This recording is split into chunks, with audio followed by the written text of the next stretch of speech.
Hello students, I'm Ridhima. I welcome you to English Literature by Ridhima. So let's dive into today's lesson. We are starting with Flamingo today. Flamingo, 12th class English literature book. I'm starting with the poetries and we don't have many poetries out there, just 5 poetries in your syllabus. So let's start with the first poetry, that is My Mother at 66. Page number 88. If you have your books here around you, take them out and let's start. And I will be covering every detail of the poetry word by word. And poetry में हमें सिर्फ ये नहीं समझना कि जो हमारे सामने लिखा हुआ है वो ही इम्पॉर्टेंट है, बस हमें ये भी समझना है कि राइटर किस पॉइंट ऑफ व्यू से लिख रहा है और राइटर का उस टाइम स्टेट ऑफ माइंड क्या था, that he took the pen and wrote all the things which are in front of us, right.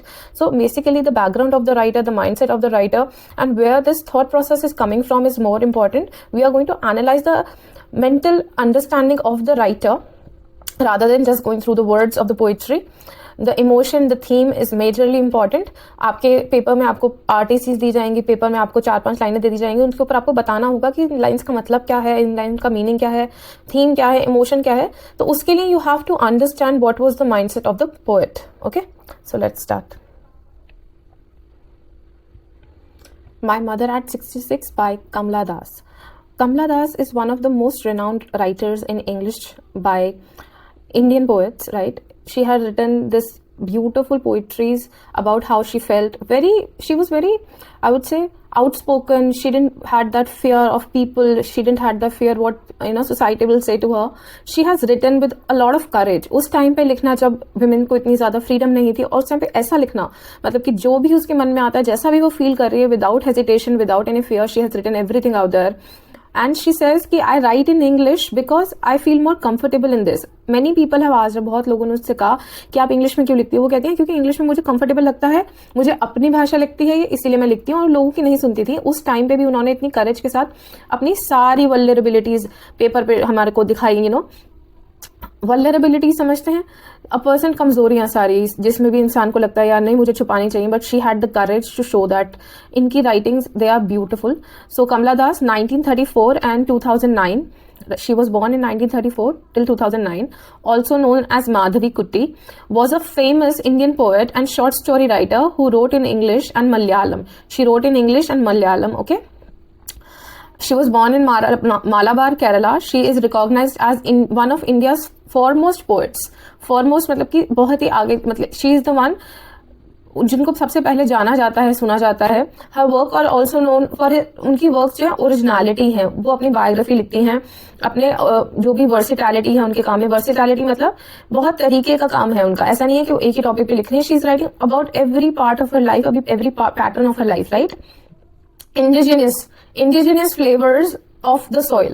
Indigenous flavors means something very original. Indigenous is something very original, native, यहीं के होना. अब India की roots, culture और India के बारे में बताना, वो था उनकी पोइट्री में. उनकी पोइट्री जमीनी थी, हकीकत को बताती थी, सच को बताती थी, एंड बहुत ही अच्छे पैटर्न में उन्होंने लिखा है कि ऐसा नहीं लगता कि हमें समझने में बहुत मुश्किल आएगी, नहीं. As if she is talking to us, so it is very beautifully written. This poetry is also, जो हमारी पास ये वाली पोइट्री है माई मदर एट 66, ये भी हमें बता रही है जो रियलिटी है हमारी लाइफ की, हमारी उनकी सबकी लाइफ की जो रियलिटी है. Basically her short stories, I have told you her name. So that is, and उनको क्या मिला था, साहित्य अकेडमी अवार्ड मिला था. साहित्य academy award is one of the most prestigious Indian writing award, right. उनको मिला था. एशियन पोइट्री प्राइज भी मिला हुआ है उन्हें. Let's start with the poetry. And the poetry, now let's talk about the poetry. Poetry बात करती है एक mother. We all have parents who are obviously, we are growing old, so our parents are also growing old. हम बड़े हो रहे हैं तो हमारे parents भी aged हो रहे हैं, उनकी भी age हो रही है. तो basically उसके बारे में बात करती है जब वो अपनी mother से मिलने आती हैं और वो देखती है मेरी mother तो she is growing old, उनकी तो age बढ़ती जा रही है, and that is the fear. There she attains that fear, that death. What if I come next time and I don't see my mother here? So there is this, एक अलग सा उनके मन में डर है, तो हम उसी के बारे में पढ़ेंगे. Before you read, there is a question. Ageing is a natural process. Age बढ़ना, एक तरह से बुढ़ापा आना, ये एक नेचुरल प्रोसेस है. Have you ever thought what our elderly parents expect from us?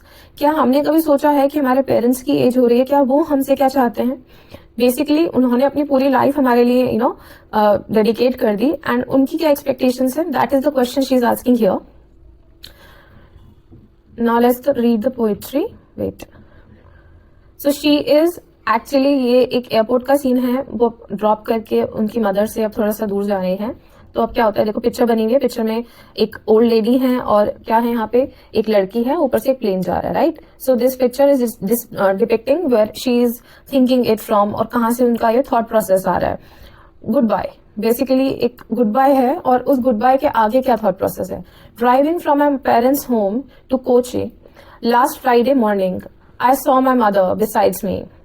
Now वो बहुत ही ज्यादा एनालिटिकल मोड में चली गई हैं। जब वो अपने कोचिंग से वापस आ रही हैं अपने पेरेंट्स के घर से, और उनकी मदर उनको ड्रॉप करने आती हैं, तो वो अपनी मदर का फेस देखती हैं, doze open mouth of ashen like that of a corpse and realizes with brain, crops क्या होती है, डेड बॉडी।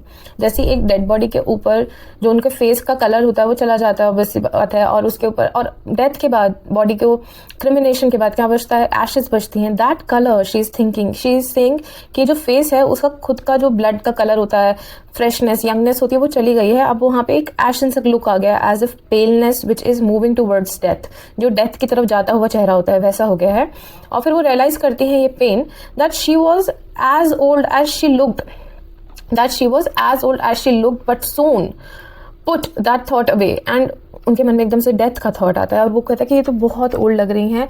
और इस थॉट के बाद जैसे ही उनके माइंड में ये थॉट आता है, वो क्या करते हैं, उस थॉट को हटाने की कोशिश करते हैं। वही हम भी कोई नेगेटिव थॉट सोचते हैं तो अपना माइंड डाइवर्ट करते हैं, एकदम से सोचते हैं नहीं यार ये नहीं सोचेंगे, कुछ और सोचते हैं, या फिर हम अपने आप को कहीं और डाइवर्ट करते हैं। तो वो भी इस थॉट के आते हैं, उनकी मदर के डेथ के थॉट के आते अपने माइंड को डाइवर्ट करती हैं, पुट अवे करती हैं, and looked out at young trees sprinting, and उसके बाद विंडो से बाहर देखने लग जाती हैं डाइवर्ट करने के लिए अपना mind. But there was this fear which was there on her, right. क्या देखती हैं बाहर, trees sprinting, the merry children, and बाहर क्या है, बाहर कॉन्ट्रास्ट है। उनके थॉट में क्या चल रहा है, उनके थॉट में ये चल रहा है कि जो मदर है उनकी डेथ बहुत ज्यादा नियर लग रही है, क्योंकि वो बहुत ज्यादा ओल्ड हो गई हैं। और बाहर जैसे ही बाहर देखती हैं, वहां पे क्या कहते हैं कि ट्रीज दिख रहे हैं, स्प्रिंटिंग, मतलब कि उनमें एक नई नई पत्तियां आ रही हैं, बच्चे जो हैं बहुत खुश दिख रहे हैं। ओल्ड और चाइल्ड दोनों ऑपोजिट हैं एक दूसरे के, तो मदर का ओल्डनेस दिखाया गया है यहाँ पे, और चिल्ड्रंस क्या, हैप्पीनेस, द जुविनैलिटी, बचपन, द स्टार्टिंग ऑफ लाइफ दिखाई गई है। The merry children spilling out of their homes, मतलब कि they are running, they are very happy, full of energy. Stark contrast of her mother, right? उनकी mother की जो ending as दिखाई गई है और जो बिगनिंग दिखाई गई है, there is a comparison between the two. But after the airport's security check, standing a few yards away, I looked again at her, pale as late winter's moon. Now she is looking at her mother again with intent. बहुत ध्यान से उन्हें observe कर रही हैं वो। तो क्या देखती हैं कि मदर कैसी हो गई है, बिल्कुल ओल्ड, पेल, लेट विंटर्स की तरह। जब विंटर्स एकदम बहुत ज़्यादा ठंड के बाद जैसे जाने वाली होती है, तो क्या होता है कि हर जगह पत्ते झड़ जाते हैं, बहुत ठंड होती है, there is no sense of life, कोई ग्रीनरी नहीं है, राइट। तो वैसा दिखता है उन्हें अपनी मदर का face, and felt that old familiar एक, जो भी उनके स्टार्टिंग में जाते हुए उनके हार्ट में दर्द था, कि उनको डर था एक, कि मदर के जाने का डर, उनके फेस को देख के उनका डर। उन्होंने अपने आप को डाइवर्ट किया था विंडो से बाहर देखकर, लेकिन वो फिर से डर वापस आ जाता है, बिकॉज अब तो मदर को गुड बाय बोलना ही है, right. And now she is again feeling that एक means pain, my childhood fear, and उनके चाइल्डहुड का यही फियर था, that what if she loses a mother, what if she loses the dear parent. We all are obviously scared, we all love our parents so much, but ye thought that we will lose them someday or the other is obviously painful, right? So she is going through the same emotion over here, but all I said was, see you soon Amma. All I did was smile and smile and smile, and वो last में ज़्यादा कुछ बोलती नहीं है अपनी mother को, ज़्यादा कुछ एक्सप्रेस नहीं कर पाती अपनी मदर को, because she knows that expressing this fear will take nowhere to the conversation. हमारी कॉन्वर्सेशन होगी अगर उनके अपने पेरेंट्स से कि what if after your death, it is more scarier to talk about that, right. तो वो वही कहती हैं कि वो कुछ कह नहीं पाती और फिर बस बोलती हैं अपनी मदर से कि I will see you soon. She is hoping that उनकी मदर उनके पास होंगी जब वो नेक्स्ट टाइम आएंगी। That is also hope she is carrying in a heart, and she could not से अ सिंगल वर्ड, वो कुछ बोल नहीं पाई, वो सिर्फ ये बोलती हैं दैट मैं सिर्फ एक स्माइल करके I smiled and smiled and smiled. This is more like hiding the pain. वो यहाँ पे पेन छुपा रही हैं, इसीलिए वो स्माइल कर रही हैं, एंड ये स्माइल जेन्युइन नहीं है, it is the smile to avoid all the fears, all the aches she is feeling through और going through right now, right. इतना समझ आता है आपको? The symbolism which is been use, इस पोइट्री में जो सिम्बोलिज्म यूज हुआ है वो है अप्रोचिंग डेथ का, ठीक है, approaching death, happy children's, basically जो बच्चे भागते हुए स्प्रिंट करते हुए आ रहे हैं उनका happiness, there is a contrast shown between death and old age versus new and youthful life, right. Contrast किसके बीच में है, ओल्ड एज और यूथ के बीच में, राइट, लाइफ एंड डिके के बीच में। डेथ दिखाई जा रही है, एक तरफ से ओल्ड एज दिखाई जा रहा है, एक तरफ से बच्चे दिखाए जा रहे हैं, ट्रीज दिखाए जा रहे हैं, तो this is a contrast between images form करी जा रही है। उनके जो फेस की इमेज है वो इमेजरी लाइफलेस, वीक, फियरफुल दिख रही है। And see you soon, her smile is full of love, her smile is full of hope, but also a mark of pain, right? Survival दिखाया जा रहा है इसमें, mode of survival, right? She's trying to survive this moment, she's trying to accept it that this is the truth of life, right? हमें ये point accept करने में time लगता है, बट ये तो हमें एक्सेप्ट करना ही पड़ेगा, but because this is actually the truth. So separation का फियर दिखाया जा रहा है, इसकी एक थीम सेपरेशन का फियर है, राइट। एंड देन इसकी जो साइलेंस है वो भी बहुत मीनिंगफुल है।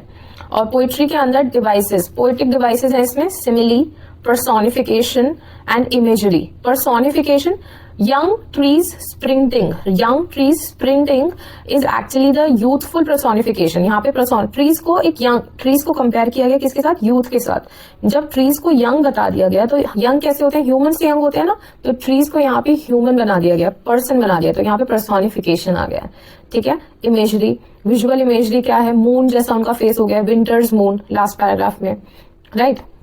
एंड देन रिपीटेशन क्या है इसमें, smile, smile and smile, okay. इतना समझ आता है आपको। So basically this poetry talks about the universal fear of losing a loved one, death, a daughter's silent tears hidden by her smile. एक daughter का पेन अपनी मदर को lose करने का, और उसको छुपा लेती है किससे, स्माइल करके। एंड मैंने बता दिया कौन सी सिंबोलिज्म कौन सा यूज हुआ है। Then repetition, smile smile smile, imagery, repetition, imagery, personification and simile, ठीक है। सिमिली क्या होता है, किसी चीज को किसी के साथ कंपेयर करना, राइट। और कंपेयर कैसे करते हैं हम, एज और लाइक लगा के। यहाँ पे उन्होंने फर्स्ट लाइन में लिख रहा है, हमें यहाँ पे लिखा हुआ है, लेट मी शो यू।